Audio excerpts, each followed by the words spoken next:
क्या आप जानना चाहते हैं कि आपके घर आने वाला मेहमान बेटा है या बेटी? तो ये वीडियो आपके लिए है। लेकिन क्या आप ये सोच रही हैं कि ये भी कोई नानी दादी वाली बातें होंगी? तो फिर रुकें, क्योंकि इस वीडियो में मैं आपको वो 5 अलामात बताऊंगी कि जिनकी बात साइंस भी करती है, जो डॉक्टर्स भी मानते हैं और जो लाखों माओं ने खुद महसूस भी की हैं। और एंड पर मैं आपको एक ऐसी अलामत भी बताऊंगी जो कि शायद ही आपने किसी वीडियो में सुनी हो। अस्सलाम वालेकुम, मैं हूं doctor Wajiha. Welcome to gynae guide. इस चैनल पर हम बात करते हैं खवातीन की सेहत के बारे में, उनकी प्रेगनेंसी के बारे में, उनकी सेफ डिलीवरी के बारे में। तो अगर आप चैनल पर न्यू हैं तो चैनल को सब्सक्राइब कर लें, और अगर वीडियो अच्छी लगे तो लाइक लाजमी कीजिएगा और वीडियो को एंड तक लाजमी देखिएगा, क्योंकि एंड वाला जो पॉइंट है वो बहुत ही ज़्यादा इंटरेस्टिंग है।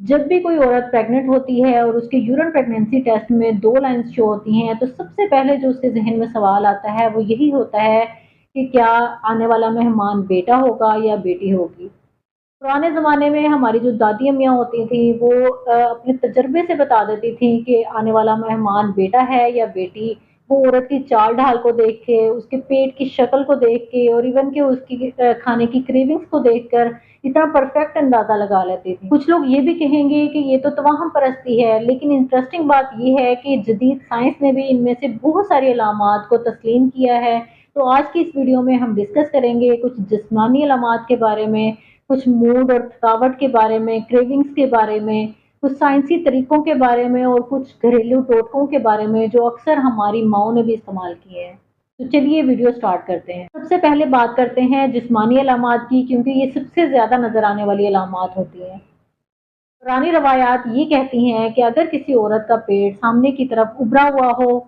और थोड़ा सा नोकदार सा महसूस हो तो उसको बेटा होता है, और अगर पेट थोड़ा सा गोल सा महसूस हो और साइडों की तरफ फैला फैला सा महसूस हो तो उस औरत को बेटी होती है। और बेटी होने की सूरत में आपके हिप्स भी थोड़े से ज़्यादा हैवी से हो जाते हैं। और ये वाली अलामत तो मैंने अक्सर अपने पेशेंट्स में नोट की है और मैंने इसको बिल्कुल ठीक पाया है, क्योंकि अक्सर जो पेशेंट्स आते थे उनके जिनके बेटा होता था उनका पेट सामने की तरफ उभरा हुआ महसूस होता था, और जिन औरतों की बेटी होती है उनका पेट थोड़ा सा फैला फैला सा महसूस होता है। ये भी कहा जाता है कि लड़की माँ की खूबसूरती चुरा लेती है। तो जब भी लड़की का हमल होता है तो औरत की स्किन बहुत ज़्यादा डल हो जाती है, स्किन पर दाग धब्बे स्टार्ट हो जाते हैं, एक्ने स्टार्ट हो जाती है और बहुत ज़्यादा डल डल सी महसूस होती है। और लड़का होने की सूरत में स्किन जो होती है वो बहुत ज़्यादा क्लियर और शाइनी सी हो जाती है। और इस बात का साइंटिफिक प्रूफ ये है कि जो लड़की होने की सूरत में एस्ट्रोजन हार्मोन रिलीज होता है उसकी वजह से स्किन पर ये इफेक्ट्स आते हैं। ये भी कहा जाता है कि अगर लड़के का हमल हो तो औरत के बाल सिल्की स्मूथ और शाइनी हो जाते हैं और बहुत ज़्यादा लंबे लंबे से बाल हो जाते हैं, और अगर लड़की का हमल हो तो बाल बहुत ज़्यादा रफ और ड्राई हो जाते हैं और उनकी शाइन भी ख़त्म हो जाती है और बहुत ज़्यादा हेयर फॉल स्टार्ट हो जाता है। और इसकी साइंटिफिक रीज़न ये होती है कि जो लड़के के हार्मोन्स होते हैं, मतलब कि टेस्टोस्टेरोन हार्मोन होता है, उसके आपके बालों के ऊपर बहुत ज़्यादा अच्छे इफेक्ट्स आते हैं, और एस्ट्रोजन हार्मोन की वजह से बाल बहुत ज़्यादा रफ और ड्राई हो जाते हैं। रवायात ये भी कहती हैं कि अगर राइट साइड की ब्रेस्ट ज़्यादा बड़ी हो जाए तो फिर लड़का होता है, और अगर लेफ्ट साइड की ब्रेस्ट ज़्यादा उस साइज में बड़ी हो जाए तो फिर बेटी होती है। लेकिन इसका कोई भी साइंटिफिक प्रूफ नहीं है। क्या आपने कभी गौर किया है कि हामला खवातीन की खाने की क्रेविंग्स भी डिफरेंट होती हैं? क्योंकि बहुत सारी खवातीन का ये भी कहना है कि जो खाने की क्रेविंग्स होती हैं उसका भी लड़का या लड़की या बेबी के जेंडर के साथ बहुत ज़्यादा क्लोज रिलेशन होता है। मतलब कि अगर आपको बहुत ज़्यादा नमकीन खाने खाने की क्रेविंग्स हो रही हैं या चटपटे खाना खाने की क्रेविंग्स हो रही हैं, जैसे कि आपको गोलगप्पे खाने का दिल कर रहा है या आपको बहुत ज़्यादा अचार खाने का दिल कर रहा है, तो फिर आपके घर बेटा होगा। और अगर आपको मीठा खाने की क्रेविंग होती है, मतलब कि चॉकलेट खाने का बहुत ज़्यादा दिल करता है या आइसक्रीम खाने का दिल करता है या जलेबियाँ वगैरह खाने का दिल करता है, तो फिर आपके घर जो आने वाला मेहमान है वो बेटी होगी। और साइंस भी ये प्रूव करती है कि एस्ट्रोजन और ग्लूकोज का आपस के अंदर बहुत ज़्यादा लिंक होता है। एक रिसर्च के मुताबिक लड़की के हमल की सूरत में बहुत ज़्यादा मॉर्निंग सिकनेस महसूस होती है। मॉर्निंग सिकनेस का मतलब ये होता है कि सुबह के टाइम बहुत ज़्यादा उल्टी या मतली की कैफियत होना। तो ये जो कैफियत होती है یہ لڑکی کے حمل میں بہت زیادہ ہوتی ہے۔ اور اس کیفیت کی جو سائنٹیفک ریزن ہے وہ ایچ سی جی ہارمون کا بہت زیادہ ہو جانا ہے، کیونکہ لڑکی کے صورت میں جو ایچ سی جی ہارمون ہوتا ہے اس کی مقدار بہت زیادہ بڑھ جاتی ہے، جس کی وجہ سے لڑکی کے حمل میں الٹی یا متلی کی کیفیت بہت زیادہ ہوتی ہے ایز کمپیئر ٹو لڑکے کے حمل کے۔ یہ بھی دیکھا گیا ہے کہ لڑکے کے حمل کی صورت میں بہت زیادہ گوشت کی بھی کریونگ ہوتی ہے، اور بہت زیادہ پروٹین، مطلب جو پروٹین کھانے ہیں وہ کھانے کی بہت زیادہ کریونگ ہوتی ہے۔ اس کی ایک سائنٹیفک ریزن یہ بھی ہے کہ جو لڑکے کا حمل ہوتا ہے اس کے اندر پروٹین میٹابولزم بہت زیادہ ہو جاتی ہے، جو کہ ٹیسٹوسٹیرون ہارمون جو ہوتا ہے وہ جو لڑکا ہونے کی صورت میں عورت کی باڈی کے اندر ریلیز ہوتا ہے، اس کی وجہ سے پروٹین کی میٹابولزم فاسٹ ہو جاتی ہے، جس کی وجہ سے عورت کو گوشت اور ایسی پروٹین والی چیزیں کھانے کی بہت زیادہ کریونگ ہوتی ہے۔ ایک اور انٹرسٹنگ بات وہ یہ کہ امریکن ریسرچ کے مطابق لڑکے کے حمل کی صورت میں عورت کو 10% ایکسٹرا کیلوریز کی ضرورت ہوتی ہے، جس کی وجہ سے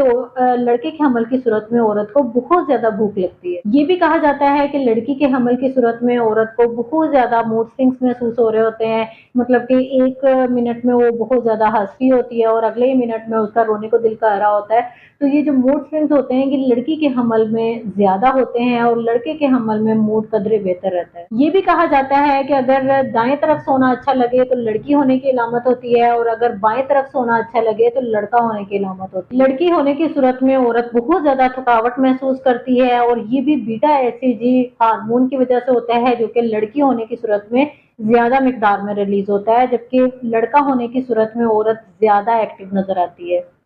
یہ وہ ساری علامات ہیں کہ جو بیٹا یا بیٹی ہونے کی صورت میں ایک عورت میں نظر آتی ہیں، لیکن اگر آپ کو 100% شیورٹی چاہیے تو اس کے لیے آپ 18 سے 20 ہفتے کے درمیان ایک الٹرا ساؤنڈ کروا سکتے ہیں، کہ جس میں آپ کے بیبی کی جینڈر 99% تک ایکوریٹ آپ کو پتہ چل سکتی ہے۔ اس کے علاوہ NIPT ایک بلڈ ٹیسٹ ہوتا ہے، وہ بھی آپ کروا سکتے ہیں، جو کہ 10 ہفتے کمپلیٹ ہونے پر کروایا جا سکتا ہے، اور اس میں بھی 99% تک آپ کو آپ کے بیبی کی جینڈر ایکوریٹلی پتہ چل جاتی ہے۔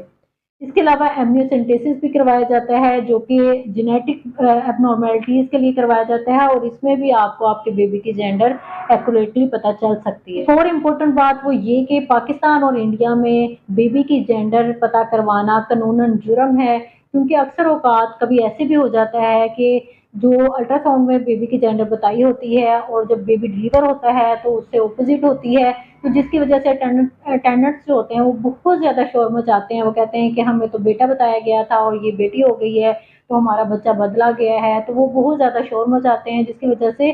بہتر یہی ہے کہ آپ بیبی کی جینڈر پتہ نہ کروائیں۔ اب وہ بات جو ویڈیو کے سٹارٹ میں نے آپ سے کہی تھی کہ آپ نے پہلے کسی ویڈیو میں نہیں سنی ہوگی، وہ یہ کہ 2023 میں ایک ریسرچ پبلش ہوئی جس کے مطابق اگر عورت کی سینس آف اسمیل بہت زیادہ بڑھ جائے، مطلب اس کو ہر چیز کی اسمیل بہت زیادہ تیز اور ناگوار محسوس ہو، تو یہ لڑکی ہونے کی علامت ہوتی ہے۔ اور لڑکے کی صورت میں جو عورت کی سینس آف اسمیل ہوتی ہے وہ معمول کے مطابق ہوتی ہے، اور یہ سینس کا بہت زیادہ بڑھ جانا یہ بھی ایسٹروجن ہارمون کی وجہ سے ہوتا ہے، جو کہ لڑکی ہونے کی صورت میں عورت کی باڈی میں ریلیز ہوتا ہے۔ تو اگر آپ کی فیملی میں یا آپ کو خود کو بہت زیادہ سینس آف اسمیل محسوس ہو رہی ہے، اور آپ کی جو اسمیل کی سینس ہے وہ بہت زیادہ بڑھ گئی ہے، تو ہو سکتا ہے کہ جو آپ کی گڈ نیوز ہے وہ پنک کلر کی ہو۔ تو اگر میری آج کی ویڈیو آپ کو کچھ انفارمیٹیو لگی ہو یا ہیلپ فل ہوئی ہو تو لائک لازمی کیجیے گا، اور اپنے فیملی اینڈ فرینڈ سے شیئر لازمی کریے گا۔ ملتے ہیں ایک اور انفارمیٹیو ویڈیو کے ساتھ نیکسٹ ویڈیو میں، تب تک اپنا بہت سارا خیال رکھیے گا، دعاؤں میں یاد رکھیے گا۔ اللہ حافظ۔